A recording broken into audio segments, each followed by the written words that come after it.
최근에 보니까 육군 중장 비서실 갑질이라는 또 뉴스 기사가 좀 핫하던데 정확히 그게 어떤 사건인 거예요? 이게 진짜 뜨거운 사건이 됐더라고요. 2024년부터 2025년까지 한 2년 정도 걸쳐가지고 박정택 육군 수도 군단장이 계세요. 피의자 신분이고요. 2025년 4월에 군인권센터에서 폭로를 했죠. 비서실 소속 부관 그리고 부사관들에게 사적인 심부름을 강요하고 가족도 이제 갑질에 가담했다. 심각한 사건인데요. 주요 갑질 행위가 뭐가 있냐? 첫 번째, 사모님 수영 강습 대기조 지시. 야, 진짜 요즘도 이런 일이 있습니다. 비서실 부관에게 새벽 4시에 수영장 줄서기 명령을 내렸고요. 그 다음에 번호표 받고 바로 출근까지 했답니다. 장시간 노동도 하고 이제 잠도 못 자고 수면권 침해했죠. 그리고 두 번째, 각종 집안 심부름도 시켰습니다. 뭐 앵무새 3장을 구입해와라, 손목시계, 운동기구 이런 거 중고나라에서 뭐 이런 거 사라, 뭐 당근마켓 사라 했나봐요. 그 다음에 세 번째, 주말에도 전화해가지고 관사 방문하고 애완동물 사료줘라 이런 지시를 지금도 하고 있답니다. 2025년도에 실제로 녹취록은 뭐라고 돼 있냐? 밥만 주고 와, 너무 일찍 안 해도 돼. 이건 강요죠. 직급이 있는데요. 가족 행사에 또 동원을 했다. 이것도 문제입니다. 자녀 결혼식 날 비서실 장교들이 운전을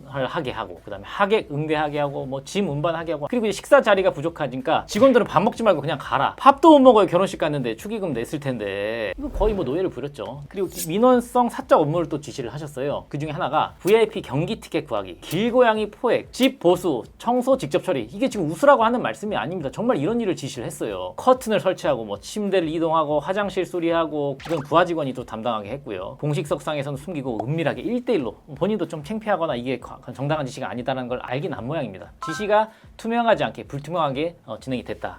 그게 문제입니다.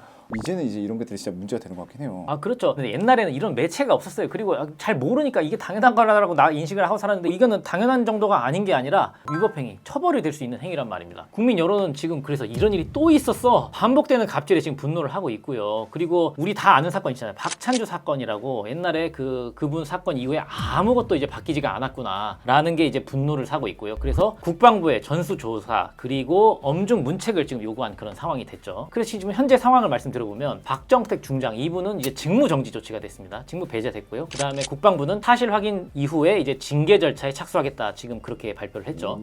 법적 쟁점이 있습니다. 이게 갑질로 끝나는 문제가 아니라고 말씀드렸잖아요. 법적 쟁점 첫 번째, 형법 제 123조 직권남용 권리행사 방해죄. 많이들 들어보셨죠? 공무원이 직권으로 의무 없는 일을 시키면 직권남용죄에 해당될 가능성이 매우 높은 그런 케이스입니다. 그리고 두 번째, 군인이니까 군형법 제62조에 뭐가 돼 있냐? 가혹행위죄라고 규정이 돼 있어요. 그래서 상관이 하급자에게 정신적, 유체적 고통을 유발할 경우에는 형사처벌이 되죠. 이거 뭐가 있었어요? 아까 새벽 대기, 그리고 강제 호출, 이런 게 다 여기에 해당되는 겁니다. 그리고 세 번째, 형법상 강요죄, 감금죄. 그러니까 의무 없는 일을 하게 하면 안 돼요. 그래서 결혼식에 동원하고 반복적으로 호출하고, 근데 이제 수사를 해보고 사실관계가 어떻게 확정되는지에 따라서 결과는 달라질 수 있습니다. 근데 변호사님, 되게 여기서 의외인 게 군인은 군 형법만 적용되는 줄 알았는데 형법도 적용이 되나 보네요. 아, 그럼요. 다 적용이 됩니다. 형법의 특별법이 군형법이고요. 군형법에서 만약에 규정이 되지 않은 부분이 있다라고 하면은 형법 규정도 충분히 적용될 수가 있습니다. 군인이라고 해서 군형법이 아닌 다른 형법이 적용된다, 이렇게 생각하시면 안 됩니다. 국민들이 이제 이런 일이 또 있었다라고 지금 분노를 하고 있는데, 이 앞전에 어떤 사건들이 있었는지 한번 제가 말씀을 드려볼게요. 처음이 아니기 때문에 더 화가 나는 겁니다. 첫 번째, 박찬주 전 육군 대장이라고 있어요. 이른바 공관병 갑질 사건, 2017년도에 있었던 그런 사건입니다. 10년이 지났는데 똑같은 일이 반복이 되고 있어요. 당시에는 이제 제2 작전사령관이었어요. 그때 공관병을 뭐 사적으로 부리고 비인격적으로 대화한 사실이 폭로가 됐죠. 지금 사건이랑 똑같죠.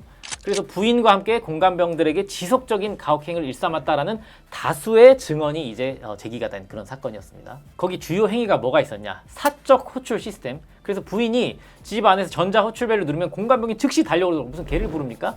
병사들한테 팔목에 전자 팔찌 채워가지고 무슨 성범죄자 전자 팔찌 채우듯이 24시간 대기시키고 사령관 가족의 잔심부름을 시켰던 그런 케이스고요. 그 다음에 두 번째로 또 뭐가 있었냐? GOP 전출 보복시켰습니다. 와, 진짜 막장이죠. 말 안 듣는 병사를 최전방 부대로 유배하듯이 전출을 시켰어요. 완전히 권한 남용이죠. 그리고 세 번째, 폭언, 물리적 모욕, 머리는 장식이냐, 썩은 과일 얼굴 투척, 머리는 장식이냐는 얘기는 아주 순화된 얘기입니다. 더 심한 얘기를 했습니다. 그리고 심부름이랑 농사 강요, 골프공 주우라고 시키거나 손님 식사 시중 준비시키는 일, 사령관 부부 아들의 집들이 바베큐 파티 준비, 군 간부의 가족의 텃밭 농사와 양계장 관리, 아예 그냥 농부를 뽑았습니다. 농부를. 부모님은 피눈물이 납니까 안 납니까? 그래서 이게 실제로 사회적인 반향이 굉장히 컸죠. 했죠. 그래서 피해 병사의 자살 시도가 언론에 보도가 됐고요. 이게 전국민적인 공분을 샀죠. 방금 말씀드렸듯이 자식을 군대에 보냈더니 장군 부부의 식모살이를 하더라라는 유족 인터뷰가 확산이 됐고요. 그리고 국방부는 제도 개선 발표를 했죠. 공관병 제도를 폐지하겠다. 그리고 병사 사적 운용 금지 발표했는데 지금 똑같은 일이 10년 만에 또 벌어졌다. 이찬주 사건의 행위들은 일반 형법 측면과 군 형법 측면에서 다양한 법률 위반 소지가 있었습니다. 직속 지휘관이 권한을 남용해가지고 부하에게 사적인 노무를 시키는 행위는 군 형법상 가혹행위에 해당이 되고요. 이게 가혹행위죄는 5년 이하의 징역에 처해지는 굉장히 중범죄입니다. 간부들도 가혹행위가 되고요. 군 통수권자도 가혹행위가 될 수 있습니다. 그리고 사적 용도로 동원한 것 자체가 직권남용형 가혹행위죄로 볼 여지가 있고요. 그 다음에 폭언, 폭행은 아까 말씀드렸듯이 군형법뿐만 아니라 일반 형법상 폭행죄, 모욕죄 이런 것도 다 성립될 수 있습니다. 어쨌든 군인도 공무원이잖아요. 공무원 지위를 이용한 갑질이기 때문에 형법 제123조 직권남용 권리행사 방해죄 이거 적용도 쟁점이 될 수가 있고요. 실제 결과가 근데 어떻게 된지 아세요? 피디님? 무혐의 처분을 내렸어요. 직무권한 범위를 일탈한 사적인 행동이어가지고 사적인 행동. 직권남용죄로 처벌하기 어렵다. 이게 사적인 행동이랍니다. 군 검찰 못 믿겠다. 이런 논란도 확산이 됐던 그런 사건이었죠. 의무 없는 일을 하게 만들었다는 걸 다 수사기관이 입증을 해야 되는데 수사기관도 군 검찰관이 누군 줄 아세요? 다 이제 군인들이란 말이에요. 그게 완벽하게 독립이 돼 있지가 않아요. 사실 이때 이후로 제도가 많이 개선이 돼가지고 이런 사건 이제 민간경찰에 수사합니다. 제도가 많이 바뀌었습니다. 육군 준장의 갑질 사건 또 있었어요. 2018년도 1년 뒤입니다. 육군본부 소속 준장이 부하들한테 모욕적 언행 그리고 부당 지시를 반복했죠. 복사하기 붙여놓은 것 같죠. 똑같은 일입니다. 학력이 낮아서 말귀를 못 알아듣는 거 아니냐 이런 폭언을 했고요. 그리고 병환 중인 여직원한테 부하, 부모 그리고 가정사까지 언급하는 야, 네 부모가 그렇게 가르쳤냐? 네가 아버지 뭐 하시노? 약간 이런 거랑 비슷하죠. 그리고 자신의 지휘를 거부한 부하에게는 너같이 배운 것도 없는 놈은 어디 가도 인정 못 받아. 그래서 사회적 반향이 뭐가 있었냐? 부하들 다수가 전역 신청했죠. 못 다니죠. 이렇게 되면 군대를 어떻게 지금 다닙니까? 부사관으로 다닙니까? 그리고 익명의 탄원서들 제출을 했고요. 그리고 군은 즉각 직무 및 징계 개시 이런 거는 또 빨리 하는 것처럼 합니다. 근데 실제로 어떤 처분이 내려지는지 한번 따져봐야 돼요. A 준장의 행위는 그 언어적 폭력과 인권 침해의 전형이고요. 군 내부 규정과 형사법에 다 저촉이 됩니다. 부하에게 욕설이랑 비하 발언을 하면 군인복무기본법, 복무규율 위반이 다 됩니다. 그리고 이제 법률적으로 볼 때 공개된 자리에서 부하를 심하게 모욕을 하면 형법상 모욕죄도 성립이 될 수 있습니다. 사람을 공개적으로 사회적 평판을 저하시키는 행위를 할 때 성립이 되고요. 명예를 훼손하지 않더라도 이런 욕설 같은 거 하면 1년 이하의 징역이나 200만 원 이하의 벌금에 처해질 수 있게끔 그렇게 규정이 돼 있습니다. 이런 것뿐만 아니라 피디님 다양한 사례들이 몇 개가 있었어요. 육군 비중장 지금 다 같은 사람 얘기하는 게 아니에요. 복지시설 사적 이용 2017년도에 있었던 일입니다. 자신의 접대 장소처럼 사적으로 활용했다라는 또 폭로가 나왔었죠. 어떻게 사적으로 활용했냐? 해관 정기 휴무일에 가족들을 초청을 하고 조리병까지 동원을 했습니다. 접대하는 사람들한테 대접을 했고요. 심지어 메뉴에 없는 특별 음식, 돌솥밥 포함 한정식이랍니다. 한 번 쓰고 말 돌솥을 또 새로 구매를 했대요. 이게 있을 수 있는 일입니까?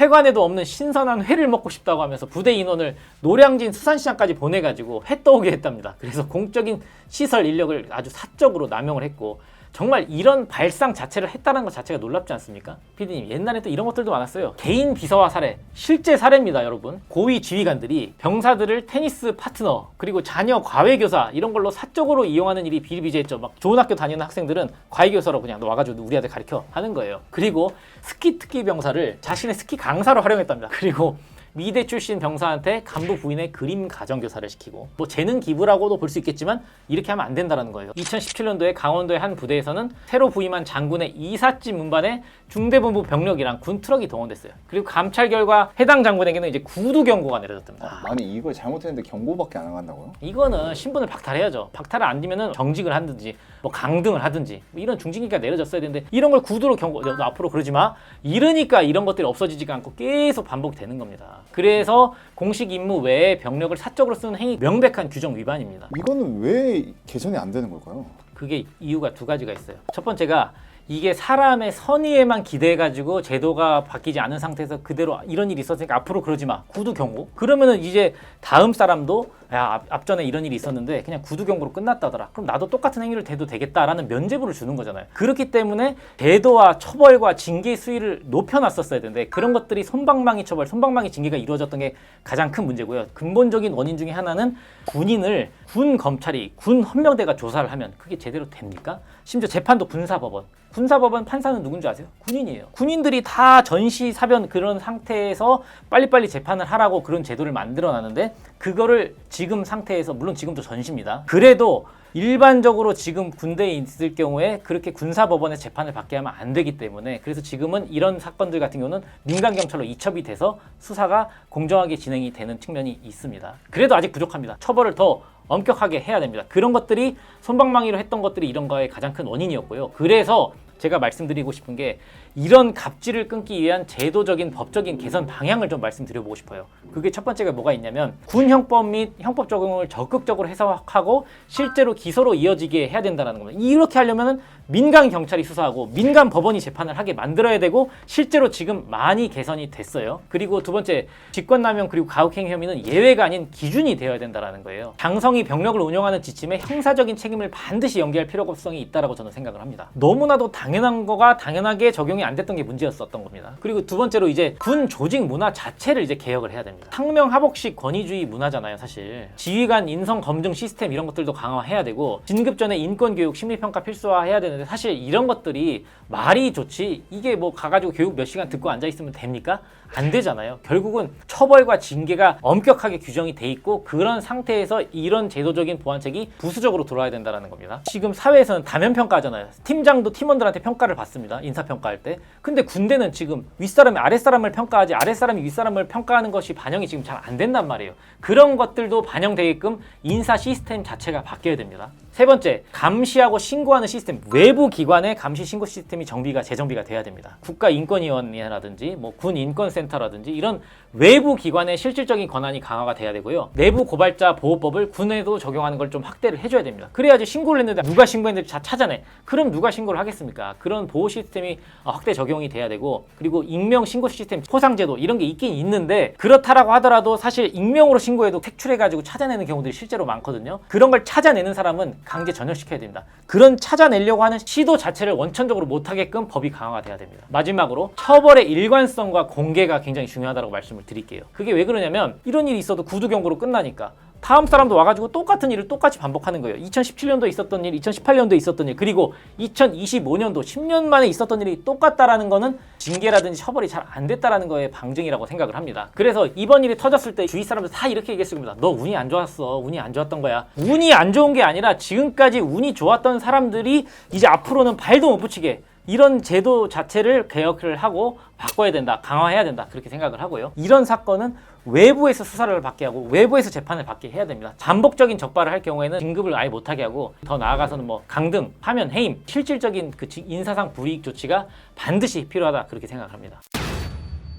아니 변호사님 오늘 되게 이렇게 세게 얘기하셨는데 왜 이렇게까지 말씀하시는 거예요? 대한민국 군대는 국가의 안보를 책임지는 조직이지 않습니까? 그렇기 때문에 그 내부 시스템 또한 국민의 신뢰를 얻지 못하면 존속할 이유가 없습니다. 그래서 거기에 있는 병사 한 명 한 명의 인권이 소중하다. 그 인권 위에 내가 군림할 수 없다라는 걸 확실히 보여줘야 모든 대한민국 국민의 안전이 유지가 되고 인권이 더 보호될 수 있다. 저는 그렇게 생각을 하기 때문에 오늘 세게 말씀을 드렸고요. 이런 사태가 앞으로 두 번 다시 반복되지 않도록 이 사태가 어떻게 처벌되는지 계속 주시하면서 지켜보겠습니다. 이 영상이 도움이 되셨다면 구독과 좋아요 눌러주시고요. 앞으로도 바른말 하는 채널로 계속 도전하겠습니다. 군 관련해서 이런 걸로 고민이 있는 분들한테 꼭 공유해 주시면 너무 도움이 많이 될 것 같습니다.